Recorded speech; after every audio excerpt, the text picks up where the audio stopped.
I'm a 90s kid, so Mortal Kombat was a big part of my childhood, both the games and the films. Just for you, what was your connection to the franchise, the world growing up? Well, okay, Brian, what do you mean by 90s kid? Were you born in the 90s or did you grow up in the 90s? I was born in the 80s, so I'm 83, so you're 88, so we're not too far off. But I was a teenager in the 90s, so very much a video game kid, seeing PG-13 movies. Well, okay, yeah, I'm a 90s kid. I just found out recently that we're millennials. For the longest time, I didn't know what that term meant. I thought it meant that you were born after 2000. So just recently, yeah, my partner corrected me that I'm a millennial. So we share the same experience. I have the shared beloved history and the awe and shock that's brought up by Mortal Kombat video games. The first Mortal Kombat movie meant a lot to me. I skipped school to watch the second one, so obviously I was very keen on it. It ate a lot of quarters of mine when it was in the arcades, and when I got casted, I rebooted my Sega Genesis. So yeah, it's been with me, and it's still with me, and hopefully it's going to be with me for much longer. And for you, when you were growing up, who were your favorite characters? Maybe what was your favorite fatality, if you had one? I just rewatched a video of like all the ones from the original game, and they were a trip to revisit. They were. I mean, the first time you pulled off fatality by accident, you never seen anything like that in video game. It was pretty shocking. And my favorite has always been Liu Kang and Sub-Zero, because I like that fire and ice. I'm always debating which one would win. Would the fire melt the ice, or after the fire melts the ice, would the water put the fire out?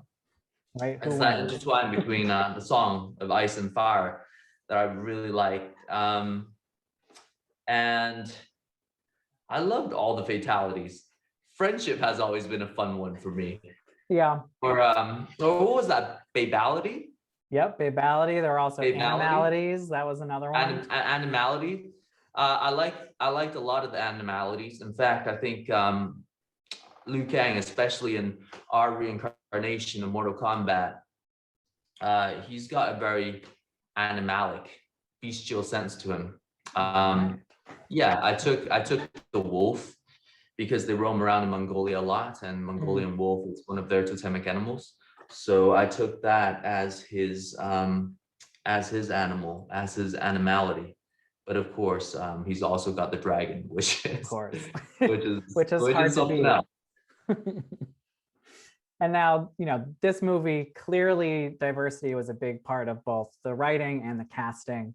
At the same time, it's also, a very martial arts heavy film. And I've read interviews with Asian actors where they've tried to kind of stay away from being stereotyped in that genre. Just curious, is that something that you ever think about, or is part of your thought process when doing roles like this? Well, it's actually something I've thought about a lot in the past, but I think I've come to amends with it, in that I think that it comes from the inside. Stereotype is something that's other people put on you.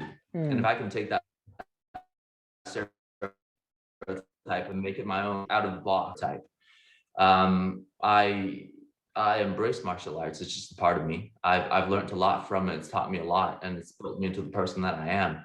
So I'm never going to turn away from it. Not to say that I want to impose that on anyone else. Yeah. And people are hurt by that stereotype. I do find that.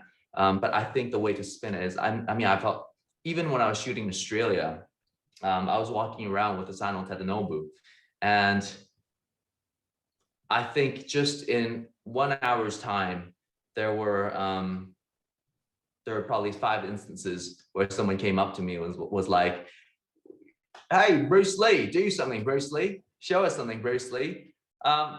People would shake their head at that. But for me, I kind of just laugh it off, because I've had that said to me in a sense where it was someone trying to make fun of me. And for me, that's just, actually, I think that comes from a place of insecurity in them, because Bruce Lee was such an iconic and legendary and powerful figure that sometimes they don't know how to take that. So for me, how to break stereotypes is I just make it my own, make it complex, so that nobody can put a box or a stereotype on it, and to exemplify different aspects of that character. Because for my character, for it to empathize with the audience, the most important thing is still the complexity of being a human being. As long as we can move away from very one-dimensional depictions of Asian characters, whether it be, the over-sexualization of women, which has led to immense tragedy just recently, or a funny like sideshow of a movie where it's just a feature. As long as we can paint a complete picture and get it familiarized in people's minds, then we can move away from that feeling of otherness, which makes people enables them to be able to utilize it as such an easy excuse to belittle, make fun of, push aside, murder, whatever, Yeah, I think you can see that the filmmakers went out of their way to not just make it tokenism, that it is a big part of the cast as a whole. We don't see Johnny Cage right off the bat. We're not centering this around a white person. It's a martial arts movie starring martial arts artists. And I think that is also an important part of it. Plus, it's Mortal Kombat. Who's going to say no to that? Yeah, it's definitely not tokenism, and it's being embraced worldwide. I just spoke to some friends in Malaysia yesterday, and they're immensely excited about it. There's 600 million people there. So we're making a film for the world, which I don't know if it's big enough to encompass the universe of Mortal Kombat, because that's even a greater game. That's 7 different realms. I can geek out about that for hours. But we want to make a film that's representative. If it's about Earth Realm, we want it to be representative of the people of Earth Realm, so that everybody can empathize and get attached and relate to the movie, so they can feel something. Now, we know this is a hard R film, very different from obviously the live action ones. Then the live actions we got before, I think we're going to see obviously a lot more blood. But, what was the training like for you for some of the more even violent scenes? And can you broadly tease, I guess, some of the fatalities, even if it's in terms of like amounts of bloodshed, buckets of blood used? Because I know they haven't wanted to give away too much. You want to keep the surprise still, and I get that. Yeah, I think in terms of blood, the whole film is about blood. This reincarnation is about blood, and that's the central theme of our story. Blood in terms of every human being bleeds. Blood in terms of blood runs in the family and how important that is. Blood in terms of passion, in terms of fury. And I think Liu Kang, if we're talking about blood, he's the heart of Mortal Kombat, where he pumps blood throughout the entire universe. He's the core that's been out in the Mortal Kombat universe throughout every single reincarnation. In terms of the training, it was really tough on my thumbs, because I hadn't played video games for about 20-something years. And those Switch controls, Switch is an amazing system, but those Switch controls aren't easy to fiddle when they're really small and you're playing against another opponent. So yeah, I fired up the old game, and then I was curious about the new one, so I got the Switch and got the new game, and just played Liu Kang for the 3 months beforehand. Of course, then training is training. Our stunt team is first class. There's some of the best. Obviously, you're no stranger to doing that either, but I imagine it's even a step higher for something like this. Yeah, never done so much fighting in my life. Even when I was being bullied in high school and I was fighting every day, I've never done so much fighting in my life. And sometimes it felt pretty real, because we really wanted to get the physical feeling of this movie. Simon really wanted that in his vision, so that people can feel it like that. Those 90s really physical, little CG or no CG action films. So yeah, we had to go through that. And now I know Todd Garner gave an interview the other day where he said he wants to make a whole kind of MCU style universe out of Mortal Kombat, TV shows. And he specifically mentioned Liu Kang, Kung Lao for their own show, maybe standalone films. Just where do you think that this could go? Maybe we do have standalone films and you all meet up every couple years for an Avengers style Mortal Kombat showdown. I think the options are there, and I'd be excited to see what could happen as well. Well, look, another thing I did before the film was I I saw like an 8-hour cut of all the CGI scenes in the Mortal Kombat 11 MK11 game. So the storyline's already out there and I can hardly follow it. It just takes someone to actually make it, tease it out into storylines that make sense. And in each individual character, Mortal Kombat is so ingrained within the fandom, and the stories are so complete that it just takes a small leap of imagination to develop a storyline for each of these characters. There's a story of Kung Lao and Liu Kang before this movie started, and there will be stories after this movie.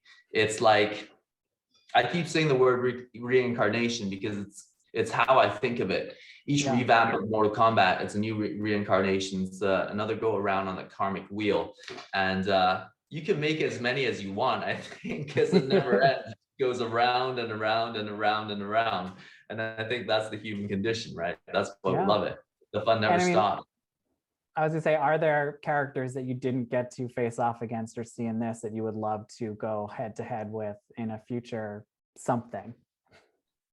I mean, are you kidding, Brian? There's I know, I don't even know how many possibilities characters are there are in endless. the Mortal Kombat universe. There's like what, like 400 I bet. There's got to be like more than 100, 200. And now they've also swallowed the other Warner Brothers movies, like Rambo, like Terminator. Yeah, if you get me down that road, it'll never stop because my mind will explode. And lastly, I wanted to know if, about Mortal Kombat, is Liu Kang who you initially went out for? When you go in for an audition, was that the character? Were there other characters maybe you were also interested in? Just what was that process like? For me, I think it's a great point of pride, and I'm actually humbled because I think a lot of fans just pegged me as Liu Kang from the beginning, and it's one of my favorite characters. So it's the person I went out for. I feel I feel pretty attached to Liu Kang, and even after the movie, I feel like Liu Kang has taught me a lot. So it's him. Now, he's the one. He's the chosen one. No, I'm excited to see it. Just the trailer alone, like, blew me away. So I can't wait to see the movie. Yeah, well, you guys' reactions to the trailer blew me away. So that was really gratifying to see. Right, I think, what was it? I think it's the highest watched rated R film or red band trailer that YouTube has seen. Yeah, it was incredible. We were just joking around about breaking records, but you guys made it come true. Yeah, it broke Logan, it broke Deadpool. It's good company. Yeah, really. Okay. I'll leave you with something. It's a simple question, okay? Okay. So it's a would you rather. Would you rather eat a baby goat? Okay. Or would you rather eat a matter baby? A what baby? A matter baby. What's a matter baby? I don't know. What's the matter baby with you? I fell right into that. That's a good one, man. All right, thank you for that. All right, well, have a good one. Thank you, and yeah, stay safe. All right, peace out. Much love. Bye.